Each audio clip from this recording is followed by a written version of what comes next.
RMC, Apolline Matin. Apolline de Malherbe. Dès 7h41, on va parler botox et chirurgie esthétique. L'invité du jour.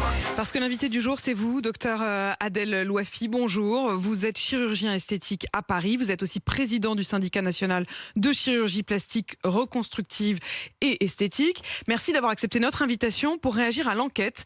L'enquête que vous avez menée, Lucille Pascanet. Bonjour Lucille. Bonjour. Lucille, vous êtes journaliste au service police-justice d'RMC. Il y a un procès qui s'ouvre aujourd'hui à Valenciennes. Celui de deux sœurs accusées d'avoir réalisé des injections illégales de botox. 600 victimes, une trentaine de plaintes. Mais ces deux sœurs ne sont pas les seules sur ce marché noir du botox. Vous avez enquêté en immersion. Vous vous êtes fait passer pour une potentielle cliente, Lucille. Oui, rien de plus simple. Il suffit de taper injection dans la barre de recherche sur Instagram. Des dizaines de comptes en proposent avec à l'appui des centaines de photos avant-après de bouches repulpées. J'ai contacté plusieurs de ces comptes en expliquant que je voulais me faire refaire les lèvres, mais que j'avais quelques questions. Très vite, j'ai reçu plusieurs réponses. Et donc, vous vous êtes rendu dans l'un de ces salons clandestins et vous vous êtes rendu compte que c'était compliqué quand même. Oui, j'y suis allée un dimanche après-midi. J'arrive devant un pavillon dans un quartier calme d'une ville du nord-ouest parisien. Une femme d'une vingtaine d'années vient me chercher. Elle a de longs ongles manucurés et des lèvres gonflées. On va l'appeler Anna. Cette maison blanche, c'est chez elle. Dans une chambre, elle a installé une table d'examen comme dans un institut ou chez le médecin, à côté d'un mur de fleurs de tissu. 3 jeunes femmes attendent déjà. L'une a la bouche enduite de crème anesthésiante. En attendant que la crème fasse effet, Anna essaye de me rassurer. Déjà, elle m'assure qu'elle a suivi une formation, même si elle le reconnaît tout de suite, c'est clandestin. Attention, ces paroles ont été enregistrées avec un micro caché. Il faut tendre l'oreille. J'ai mon diplôme, alors c'est illégal. En fait, en France, du moment où tu n'es pas médecin, tu n'as pas le droit d'injecter quoi que ce soit chez les autres. Par contre, c'est légal d'acheter de l'acide hyaluronique, c'est légal de se faire ses propres injections. Donc si j'ai envie de me faire des injections, je peux. En pharmacie, je peux acheter du produit. Mais le faire à d'autres personnes, c'est interdit. C'est un peu comme la prostitution. Pour Anna, c'est aberrant que seuls les médecins puissent injecter. Quand je lui pose la question, elle me dit que l'acide hyaluronique, la substance donc qu'elle injecte, il y en a déjà dans mon corps. Alors selon elle, je ne crains absolument rien. Il n'y a aucun risque pour ma santé. C'est un produit naturel, donc il n'y a vraiment aucun risque sur la santé. Donc pas de risque d'allergie, pas de risque de boutons, pas de risque que ça devienne noir, etc. Aucun risque. Aucun risque, dit-elle. Alors évidemment, c'est faux. Et d'ailleurs, je vous vois, docteur Adel Louafi, lever les yeux au ciel. Vous allez réagir, bien sûr, dans un instant. Lucille, il y a des risques, c'est dangereux. Il peut y avoir des complications. Mais d'abord, une question. Est-ce qu'il y a beaucoup de monde qui vient se faire injecter là, dans ces salons clandestins ? Quand je lui demande si elle travaille beaucoup, Anna m'explique que des clientes viennent de toute la France, du Nord, de Normandie. Les filles avec moi dans cette chambre ont fait 1h30 de voiture pour venir jusqu'ici. Faut dire que les prix d'Anna sont attractifs. Elle vend la seringue d'1 millilitre de produit 150 €, soit 2 à 3 fois moins cher qu'un chirurgien. À ce moment-là, la crème anesthésiante a fait effet dans cette chambre. C'est Myriam qui va se faire injecter. Elle a déjà l'équivalent de 2 seringues et demie dans les lèvres, soit 2 millilitres et demi. En tout, je vais être à 3. Moi, j'ai déjà fait 2 fois. Au bout de 2 fois, j'avais déjà un bon résultat. Enfin, je suis déjà satisfaite. C'est juste un caprice.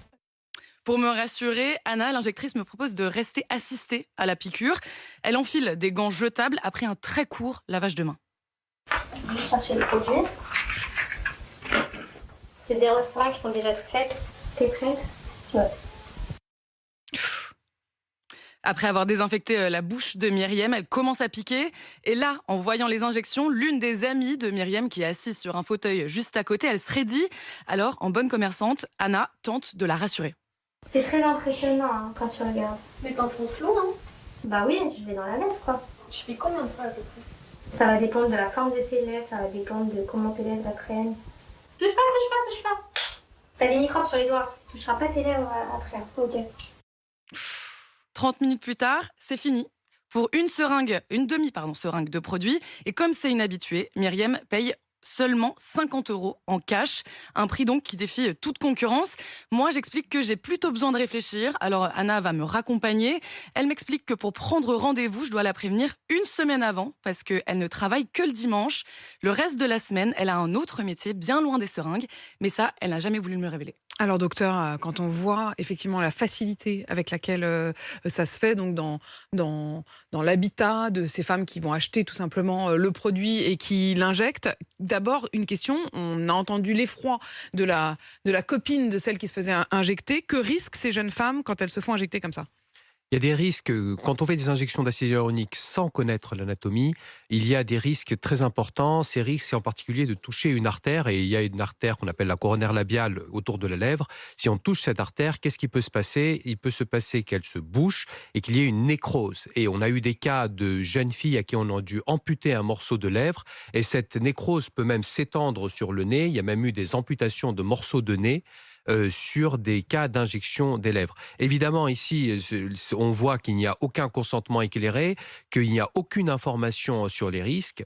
Il y a d'autres risques dans ces injections parce que ça peut aussi, donc si on touche une artère, ça peut même migrer jusqu'à l'œil, ça peut faire des pertes de vision. Il y a eu des cas décrits de pertes de vision et ça peut même remonter au cerveau. Et on a des cas décrits en France de suspicion d'accidents vasculaires cérébraux liés à des injections d'acide hyaluronique. D'AVC qui seraient les conséquences de ces injections clandestines. Docteur, ça c'est ce que risquent ces femmes qui vont se faire injecter. Que risquent celles qui injectent de manière illégale ? Celles qui injectent risquent bien sûr une condamnation pénale, donc des peines de prison pour exercice illégal de la médecine, mais pas que. Pour tromperie, pour escroquerie et pour tromperie en matière de santé.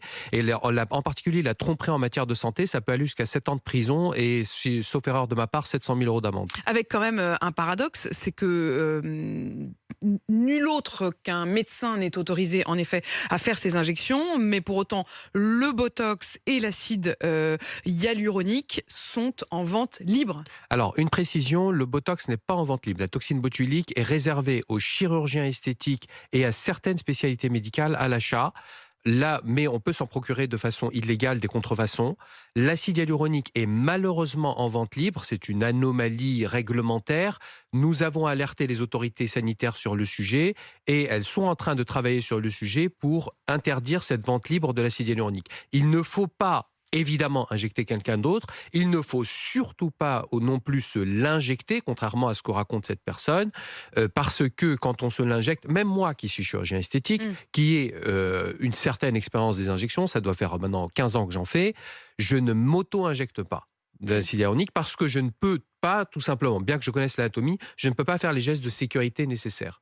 Donc il ne faut pas se l'auto-injecter, il faut le faire avec un chirurgien esthétique ou avec un médecin, mais pas n'importe lequel, un médecin spécialement formé. Et s'il y a des séquelles, s'il y a des complications, mais qu'on est passé par la voie officielle, c'est-à-dire par le médecin, on peut à ce moment-là, en effet, avoir un rétablissement ou pouvoir éventuellement, s'il le faut, se retourner contre le médecin. Quand on voit qu'il y a 600 victimes pour ce procès qui s'ouvre aujourd'hui, 600 victimes, mais uniquement 30 plaintes. C'est aussi peut-être pour cela, parce qu'en fait, il y a peu de ces victimes qui osent et qui peuvent se retourner contre celui ou celle, en l'occurrence, qui leur a fait l'injection.